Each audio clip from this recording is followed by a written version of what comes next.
ලියන්න පුතේ ආමාශයක යුෂය සමග ආහාර මිශ්‍ර වූ විට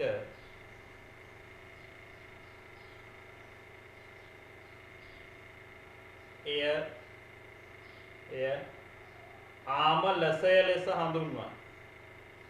ආමලසය.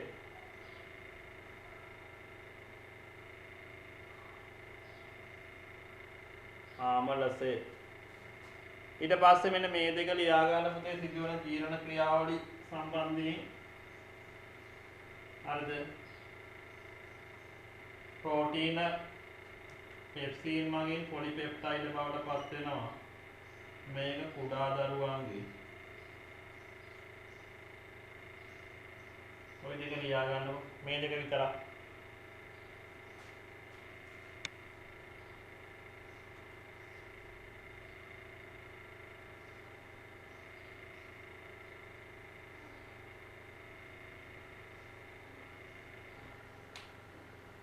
මේ දෙක ලියා ගන්න.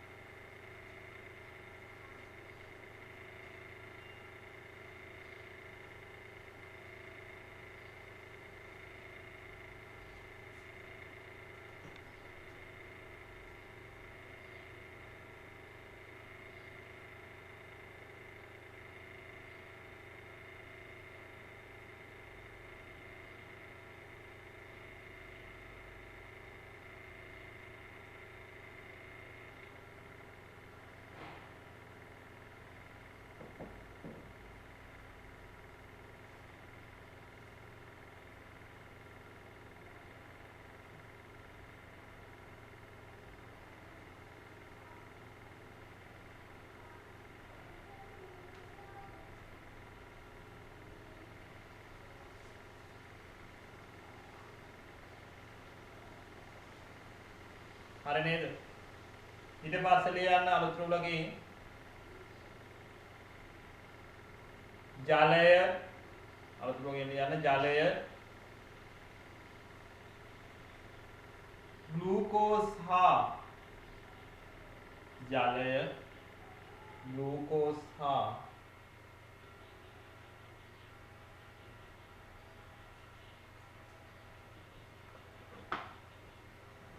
සමහර ඖෂධ වර්ග ජලය ග්ලූකෝස් හා සමහර ඖෂධ වර්ග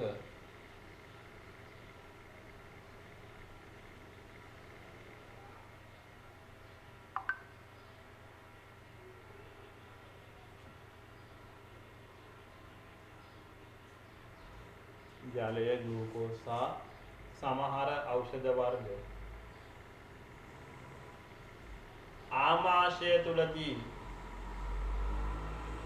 ආමාශය තුලදී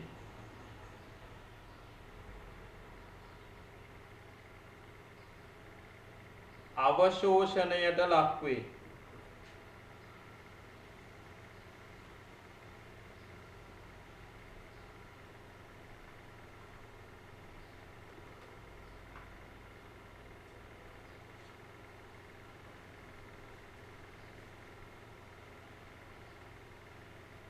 හරිද?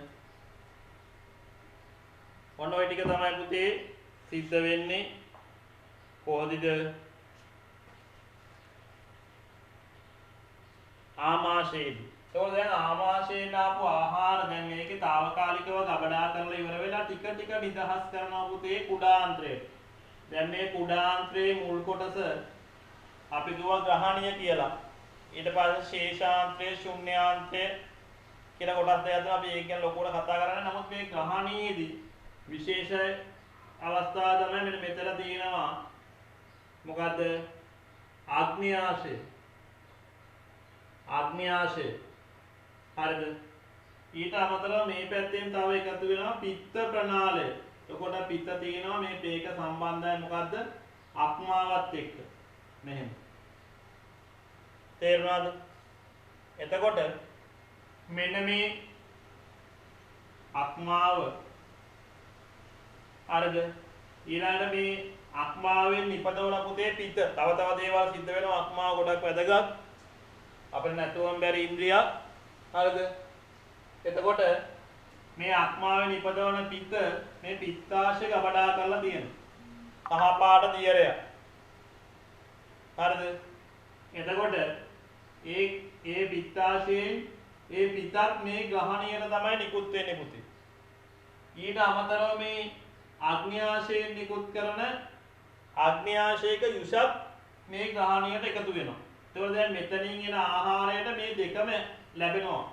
මොනවද ලැබෙන්නේ? එක පැත්තකින් පිත ලැබෙනවා, අනිත් පැත්තෙන් අග්න්‍යාශයක යුෂය ලැබෙනවා. තේරුණාද? එතකොට මේ අග්න්‍යාශයක යුෂය තියෙනවා පුතේ එන්සයිම වර්ග 3ක්. ඒවා තමයි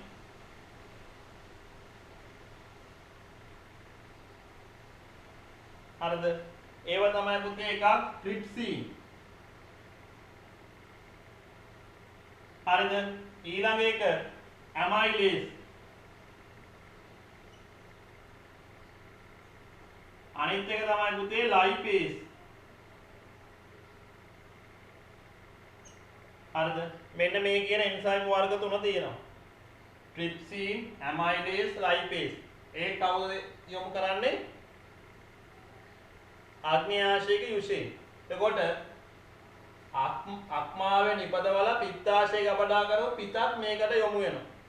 ඒතර මේ පිත මගින් කරන්නේ පුතේ මේද අපි කියන තෛලෝදීකරණයට ලක් කරනවා කියලා. මේද තෛලෝදීකරණයට ලක් කරනවා කියලා කියන්නේ මේ මේදයට එක්ක සම්බන්ධ වෙලා ඒක ජීර්ණය පහසු කරනවා. හරිද? දැන් අපේ ශරීරයේ ගොඩක් ආහාරවල කාබෝහයිඩ්‍රේටයි ප්‍රෝටීනයි ගත්තොත් අවස්ථා කිහිපයකදී තමයි පුතේ අවසන් ඵලය කරා යන්නේ. ඒ කියන්නේ ජීර්ණය සම්පූර්ණ කරන්න. නමුත් ලිපිඩ ගත්තහම ඒක එකවරම අවසන් ඵලය කරා යනවා. ඒකට උදව් වෙන්නේ මෙන්න මේ පිටෙන් නිකුත් දැන් පිත්තාශය නැත්නම් අක්මාවේ නිපදවලා පිත්තාශය ගබඩා කරලා තියලා නිකුත් කරන පිත. පිතයි ලිපිඩයි එකතු වෙලා අපි යොකට කියනවා මේද තෛලෝදීකරණය නැත්නම් ලිපිඩ තෛලෝදීකරණයට ලක් වෙනවා කියනවා. ඒතකොට මේ තෛලෝදීකරණයට ලක් වෙච්ච ලිපිඩ මෙන්න මේ ලයිපේස් කියන එන්සයිමේ එකවරම මේදාම්ල සහ ග්ලිසරෝල් බවට පත් කරනවා. ඔයගොල්ලන්ට 10 පන්තියේදී මතක ඇති ලිපිඩ වල තැනුම් ඒකකය වෙන්නේ මොකද්ද? මේදාම්ල සහ ග්ලිසරෝල් නේද? ලිපිඩ වල තැනුම් ඒකකය වෙන්නේ. එතකොට එහෙනම් මේකේ ජීර්ණයෙන් අවසන් ඵලයේ විදිහට තමයි මේ මේදාම්ල සහ ග්ලිසරෝල් ලැබෙන්නේ. ඒතකොට ඒක එකවර සිද්ධ වෙන්නේ. ඒක මතක තියාගන්න. මෙතනින් මෙන්න මේ ලයිපේස් කියන එන්සයිමෙන් මොකද කරන්නේ? අපි කියනවා තෛලෝදීකෘත කියලා. හරිද? තෛලෝදීකෘත. හරිද? තෛලෝදීකෘත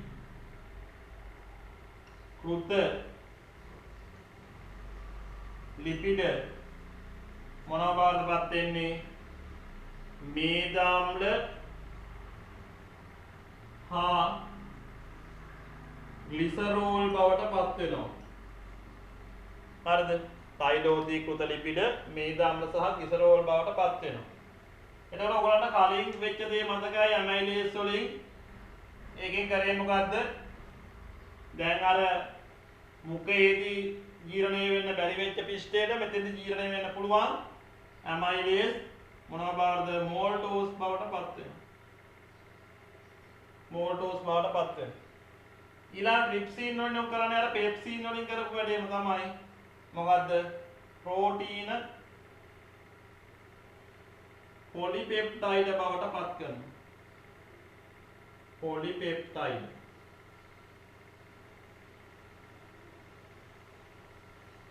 හරිද? එතකොට ඔන්න ඔය කියන වැඩ ටික තමයි සිද්ධ වෙන්නේ. පැහැදිලිද? මෙන්න මේ කියන ප්‍රධාන අවස්ථා ටික සිද්ධ වෙනවා. ඒකට මේ ටිකට ප්‍රධාන හේතු වෙන්නේ මොනවද? මේ අග්න්‍යාශයෙන් නිකුත් කරන මොනවද? ට්‍රිප්සින්, ඇමයිලේස් සහ ලයිපේස් කියන එන්සයිම්. දැන් මේ ලිපිඩ තෛලෝදීකරණයට වැදගත් වෙනවා අක්මාවේ නිපදවල පිත්තාශය ගබඩා කරලා දෙන පිත. පැහැදිලිද? එතකොට ඔන්න ඔය විදිහට ජීර්ණ ක්‍රියාවලියක් තමයි පුතේ ග්‍රහණයේදී සිද්ධ වෙන්නේ. ඒ කියන්නේ කුඩාන්ත්‍රයේ පළමු කොටසෙදි. හරිද? කුඩාන්ත්‍රයේ පළමු කොටස සිද්ධ වෙන්නේ ඔන්න ඔය කියන දේවල් ටික. හරිද? ඊට පස්සේ අපි ශේෂාන්ත්‍රය ශුන්‍යාන්ත්‍රය ඊළඟ කොටස් දෙකේ සිද්ධ වෙන ටික බලමු. හරිද?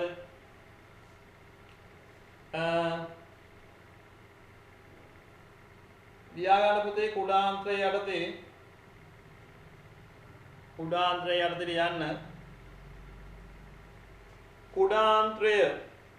කුඩාන්ත්‍රය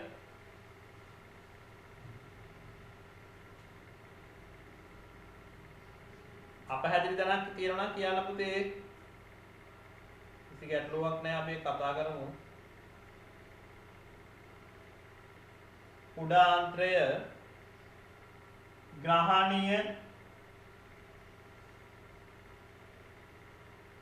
ග්‍රහණීය ශූන්‍යාන්ත්‍රය සහ ශේෂාන්ත්‍රය ලෙස ග්‍රහණීය ශූන්‍යාන්ත්‍රය සහ ශේෂාන්ත්‍රය ලෙස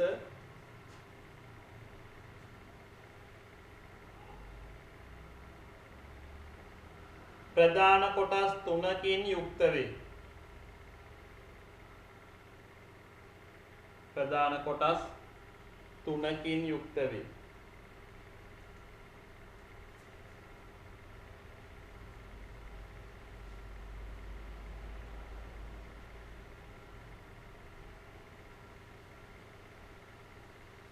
ඊළඟ රූලේ පළමු කොටස වන ග්‍රහණියට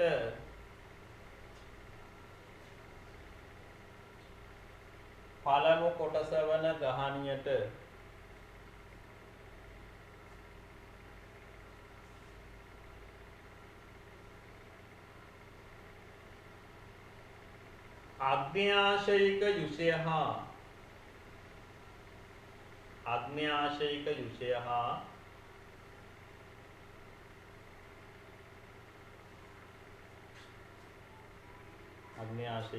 හා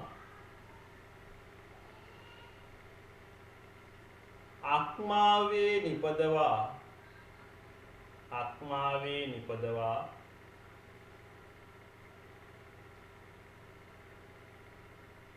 පිත්තාශයේ ගබඩා කර ඇති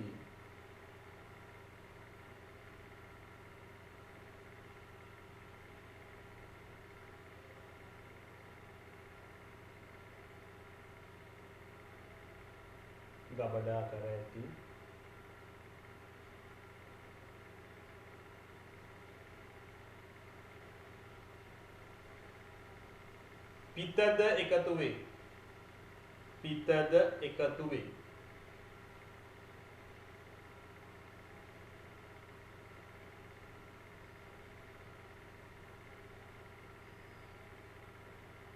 ඊළඟ රූලෙන්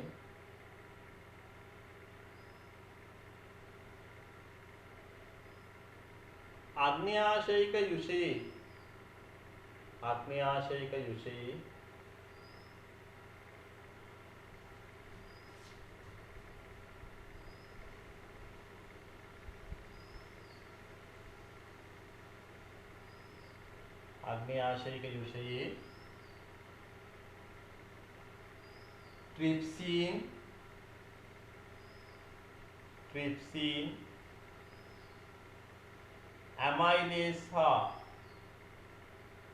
ට්‍රිප්සින් ඇමයිලේස් හා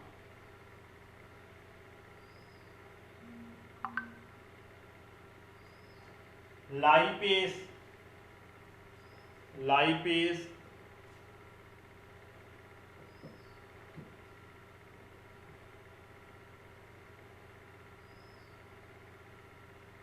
නැමැති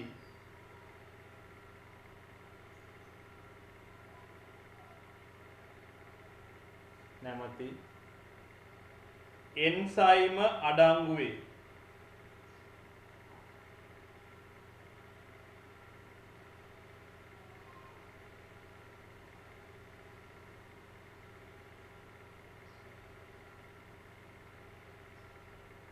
හරිද?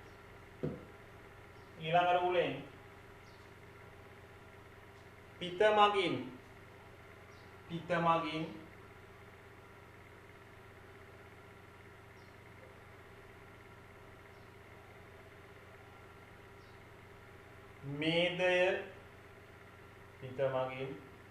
මේදය ඔය එහා පැත්ත පිටුවේ ඉඳ තියෙනවා හොඳ. නෑ එහා පැත්තේ ඉන්න එක තා චුට්ටක් ඉඳ තියෙනවා. ඒකත් ඕන වෙනවා තා පොඩ්ඩක්. කොහොම ලියයි යන්නකො. පිට මගින් මේදය තෛලෝදීකරණයට ලක් කරන අතර පිට මගින් මේදය තෛලෝදීකරණයට ලක්වන අතර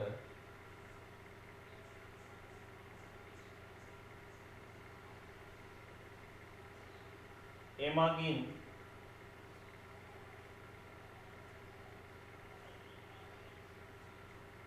ලිපිඩ ජීර්ණය පහසු වේ. එමගින් ලිපිඩ ජීර්ණය පහසු වේ.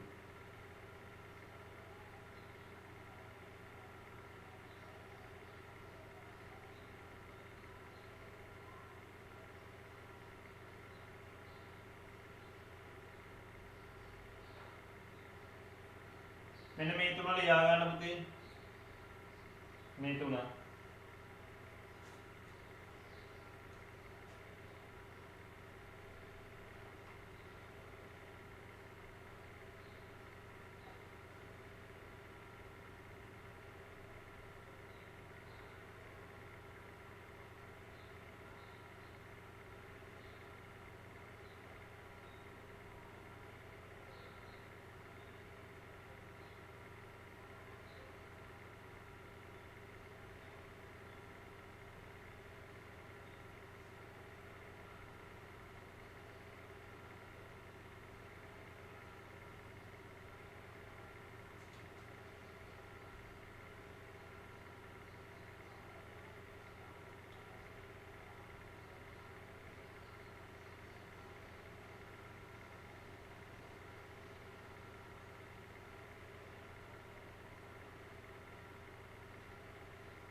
මෙතන තියෙන තෛලෝදීකృత ලිපිඩ ඒක ලයිපේස් මගින් මේදාම්ල ග්ලිසරෝල් බවට පත් වෙනවා.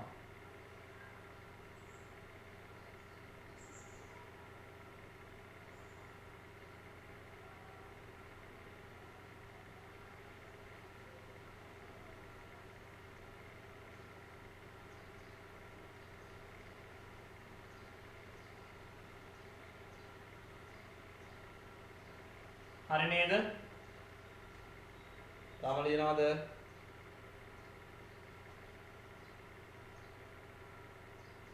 ඉවරයිනේ? හරි සර්.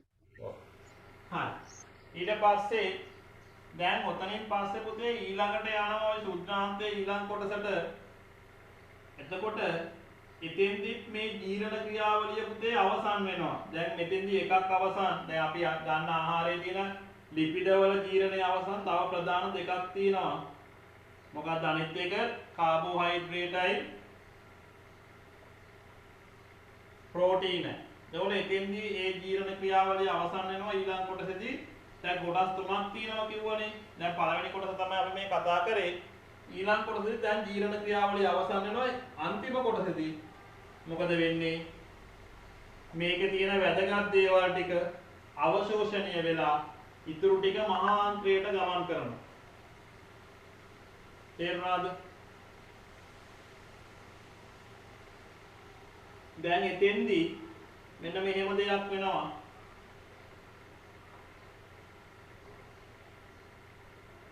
හරිද? එතන කුඩාන්ත්‍රය හරිද? එතෙන්දී මෙන්න මෙහෙම දෙයක් වෙනවා. ඒකේ තියෙනවා පුතේ එන්සයිම වර්ග 4ක්. මෙන්න මේවා. සුක්‍රේස් කියලා එකක්. ඊළඟට මෝල්ටේස්. ඊළඟට ලැක්ටේස් කියලා. තව එකක් තියෙනවා පෙප්ටිඩේස් කියලා එකක්. හරිද? ඔන්න ඔහම එන්සයිම් වර්ග 4ක් තියෙනවා. දැන් මෙතෙන්දී පුතේ අපි සීනි ආහාරයට ගත්තොත් ඒකේ තියෙන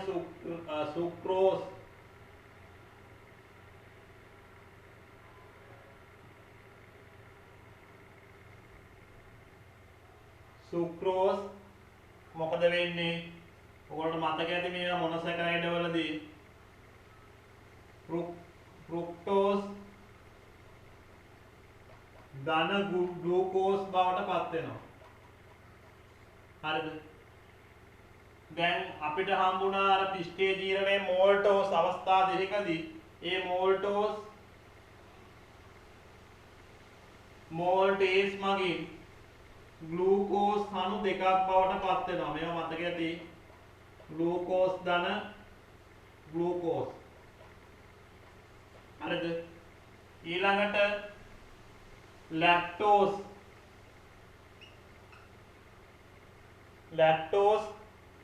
ලැක්ටේස් කියන එන්සයිමයෙන් ගැලැක්ටෝස්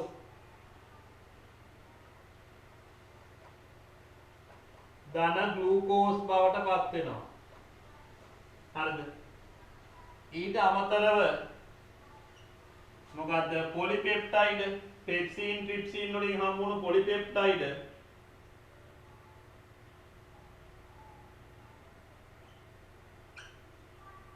හරිද පෙප්ටිඩේස් මගින් ඇමයිනෝ අම්ල බවට පත් කරනවා. හරිද? මෙන්න මේ සියල්ලම අන්තඵල විදිහට අපි සලකනවා. එකක් ඇමයිනෝ අම්ල අන්තඵලයක්. එතකොට අපි කලින් කතා කරලා ලිපිඩ වල අන්තඵලය මේද අම්ල ග්ලිසරෝල්. දැන් මේකේ අන්තඵලය පුතේ ග්ලූකෝස් තියෙනවා, ඊළඟට ගැලැක්ටෝස් තියෙනවා, ෆ්‍රක්ටෝස් තියෙනවා, නැත්නම් ෆ්‍රුක්ටෝස් තියෙනවා. හරිද? ඕවා තමයි කාබෝහයිඩ්‍රේට් ජීරණයේ අන්තඵල වෙන මේවා. ග්ලූකෝස්, ගැලැක්ටෝස්, ෆ්‍රුක්ටෝස්. හරිද? එතකොට ඔන්න ඔය විදියට ජීරණය අවසන් වෙනවා. එතකොට මේකේදී අවසන් වෙච්ච ජීරණය අවසන් වුණාම මේවා මේ කියන දේවල් ඊළඟ කොටසේ නැවත ශරීරයට කියන්නේ රුධිරයට අවශෝෂණය වෙනවා. හරි අපි බලමු මේ අවශෝෂණය කොහොමද සිද්ධ වෙන්නේ කියන එක. මේ ටික තේරුණානේ පුතේ? හරිද? මෙතෙන්දි වෙන්නේ අවසන් ඵලය දක්වා ගමන් කරන එක. හරිද? අපි ලියමු මෙහෙම. කුඩාන්ත්‍රයේ ඊළඟ කොටසේදී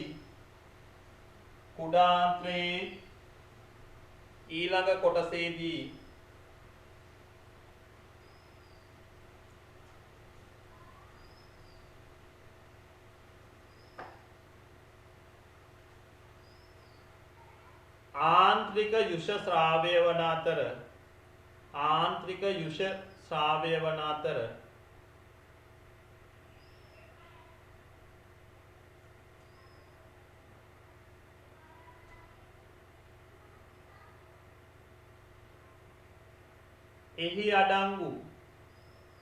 එහි අඩංගු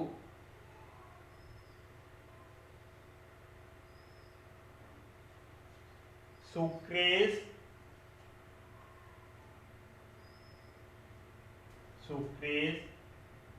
මෝල්ටේස්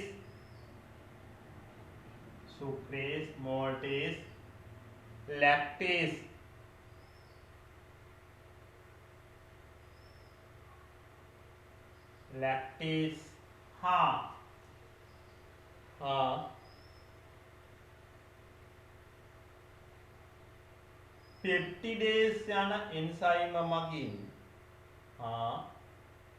පෙප්ටිඩේස් යන එන්සයිම මගින්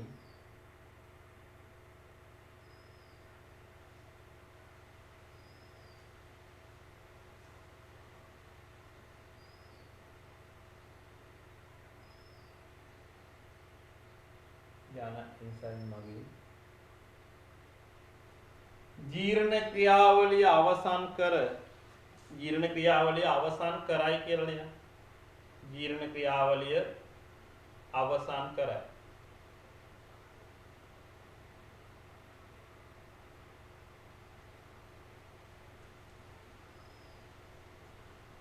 මේ ටික ලියා ගන්නකො පුතේ. තේනවනේ?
හරි නේද?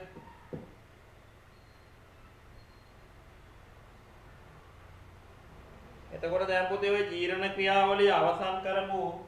මෙන්න මේ ඇමයිනෝ ආම්ල ග්ලූකෝස් එතන ෆ්‍රක්ටෝස් තියෙනවා ගැලැක්ටෝස් තියෙනවා. එතකොට ඊට අමතරව අතන ග්‍රහණයේදී සිද්ධ වෙච්ච මේද ආම්ල සහ ග්ලිසරෝල් තියෙනවා. දැන් ඔන්න ඔය කියන ඒවා මොකද වෙන්නේ? ආහාර මාර්ගය තුලින් මොනවටද අවශෝෂණය වෙන්න ඕනේ? රුධිරයට අවශෝෂණය වෙන්න ඕන. ඔයගොල්ලෝ අර වීඩියෝ එකෙන් දැක්කා ඒ රුධිරයට අවශෝෂණය වෙනවා. එතකොට මේ අවශෝෂණ ක්‍රියාවලිය කාර්යක්ෂමව සිදු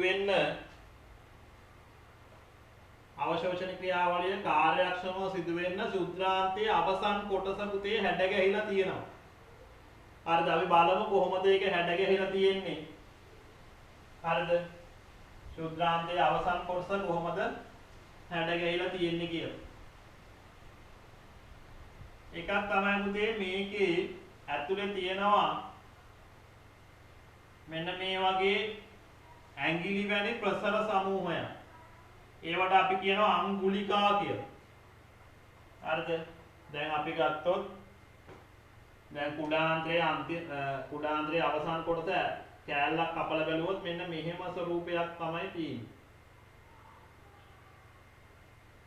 හරිද? ඔර මෙතනින් තමයි ආහාරය යන්නේ. දැන් මේකේ ශේෂ්ඨඵලය වැඩි කරලා දෙනවා පුතේ මෙහෙම කරලා. හරිද? එතකොට මේක අපි මේ කෑල්ලක් කපලා උඩිය අතට බැලුවොත් මෙන්න මෙහෙම ස්වරූපයක් තමයි තියෙන්නේ. හරිද? මෙහෙම. ඔන්න. දැන් ඒක තවදුරටත් විශාල කරලා ගත්තොත් මෙන්න මෙහෙම එකක් ගත්තොත් ඔන්න ඔය වගේ ස්වරූපයක් තියෙනවා. ඇතුලේ තියෙන එක. ඒතකොට මේකේ රුධිර නාල මෙහෙම එනවා. ඒ රුධිර නාල මෙන්න මෙහෙම ගිහිල්ලා ඔහොම ආපහු හැරිලා යනවා. හරිද? එතකොට මේ රුධිර නාල මෙහෙම තියෙන අතරේ හරිද? මේ රුධිර නාලය අතරේ මෙන්න මේවා තමයි ඇත්තටම රුධිර නාල වෙන්නේ. මේ වටේ තියෙන ඒවා මේ මැදින් තියෙන පයෝලස නාලිකාව කියන කොටස. මේවා රුධිර නාල. හරිද? මෙන්න මෙතන තියෙනවා පයෝලස නාලිකාව. මෙන්න මේකට තමයි පයෝලස නාලිකාව කියලා කියන්නේ. මේක අපේ තියෙන වසා පද්ධතියේ කොටස. මේවා රුධිර නාල. දැන් මෙන්න මේ පයෝලස නාලිකාව කියන කොටසට අවශෝෂණය වෙනවා පුතේ මොනවද අර කලින් කිව්වා අපි මේද ආම්ල සහ ග්ලිසරෝල්. මෙන්න මේකට තමයි අවශෝෂණය වෙන්නේ. ඒතර මේ රුධිර නාල වලට අවශෝෂණය වෙනවා අර අන්තඵල ටික අනිත් ග්ලූකෝස්, ෆ්‍රුක්ටෝස් සහ ගැලැක්ටෝස් ඊට අමතරව ඇමයිනෝ ආම්ල. එතකොට ඒවා රුධිර නාල වලටත් මේද ආම්ල සහ ග්ලිසරෝල් පයෝලස නාලිකාව. පයෝලස නාලිකාව කියලා කියන්නේ මොකක්ද? වසා පද්ධතිය කොටසක් අපි ඒක රුධිර සංසරණ පද්ධතිය කතා කරමු. ඒවට අවශෝෂණය වෙනවා. පැහැදිලිද? එතකොට දැන් ඕකේ අවශෝෂණයෙන් ඉතිරි ටික වැදගත් අවශෝෂණය කරගන්න බැරි නොවැදගත් ටික මොකද වෙන්නේ? මහාන්ත්‍රයට එකතු වෙනවා. හරිද? එතකොට කොහොමද මේක හැඩ ගැහිලා තියෙන්නේ පුතේ අවශෝෂණය කාර්යක්ෂම වෙන්න? හරිද? අවශෝෂණය කාර්යක්ෂම වෙන්න හැඩ ගැහිලා තියෙන විදිය තමයි මෙන්න මේ වගේ ප්‍රසර තියෙන එක. අපි කියන මේවට අංගුලිකා කියන. අංගුලිකා පිහිටීම් වගේ මොකද වෙන්නේ? පුෂ්ඨීය ශේෂ්ඨඵලය වැඩි කරලා තියෙනවා. තේරුණාද? ඒ වගේම මේවයි හොඳට රුධිර වාහිනී තියෙනවා. අපි කියන එකට වාහිනීමත් වීම කියලා. හරිද? එතකොට ඒවට හොඳ රුධිර සැපයුමක් තියෙනවා. වාහිනීමත් වෙන එක වගේම රුධිර සැපයුමකුත් තියෙනවා. තොර මීට අමතරව මේ බිත්ති තාමත් තුනී තනි සෛල ස්තරයකින් තමයි හැදිලා තියෙන්නේ. ඒක බොහොම පහසුවෙන් දැන් මේක අතරින් ගමන් කරන ඒවා ටික බොහොම පහසුවෙන් මොකද වෙන්නේ? මේ රුධිරයට උරා ගන්න පුළුවන්. තේරුණාද? අනිත් කාරණේ තමයි මේ ඔයගොල්ලෝ දාන සුද්ධාන්තය ඉතාමත් දිගයි. මීටර 6මාරක් විතර වගේ දිගයි. 6මාරක් 7ක් විතර වගේ දිගයි. ඒතකොට මේක තුල ගොඩාක් වෙලාවක් ආහාර රැඳිලා තියෙනවා. ඒතකොට උරා ගන්න පහසුයි. ඒතකොට ඔන්න ඔය කියන දේවල් මොකද්ද? කුඩාන්ත්‍රයෙන් ඒ ආහාර අවශෝෂණය කරගන්න පහසු වීමක් සිද්ධ කරනවා. ඒතර ඔයගොල්ලන්ගේ ටියුට් එකේ මේකේ දීලා තියෙනවා පුතේ. හරිද? එහා පැත්තේ පිටුවේ 4 වෙනි පිටුවේ ජීර්ණඵල අවශෝෂණය කිරීම කියලා කොටස. හරිද?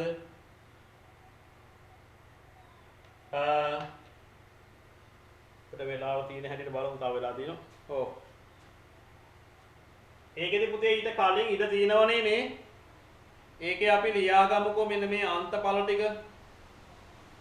හරිද? දැන් කාබෝහයිඩ්‍රේට් වල අන්තඵල විදිහට අපිට ගන්න පුළුවන් ඉඩ ඇති මම හිතන්නේ.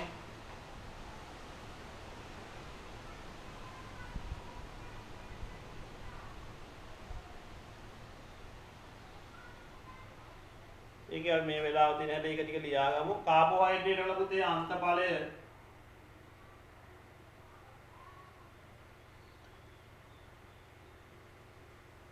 අපි කියන මොනොසැකරයිඩ් කියලා. අන්තඵල කියලා මෙහෙම ලියලා මොනොසැකරයිඩ්.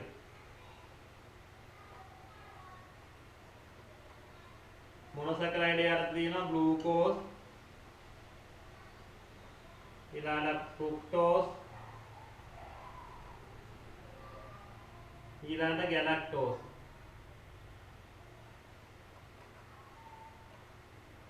හරිද?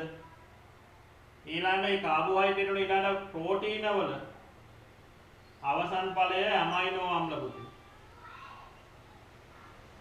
ඇමයිනෝ අම්ල. හරිද? ඊළඟ ලිපිඩ වල අවසන් ඵලය මේද අම්ල ගිසරෝල්.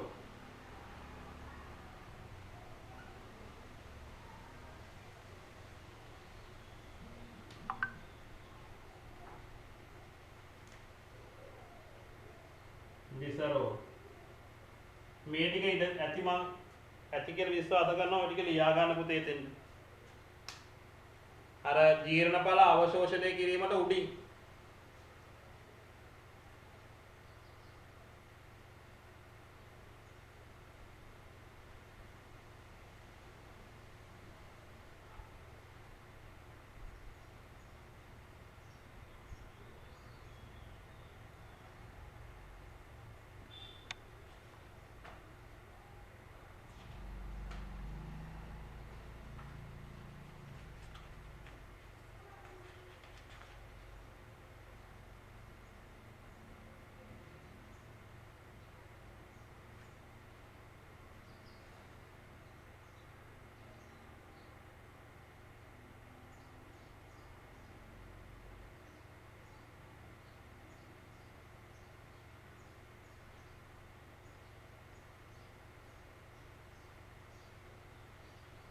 හරිද?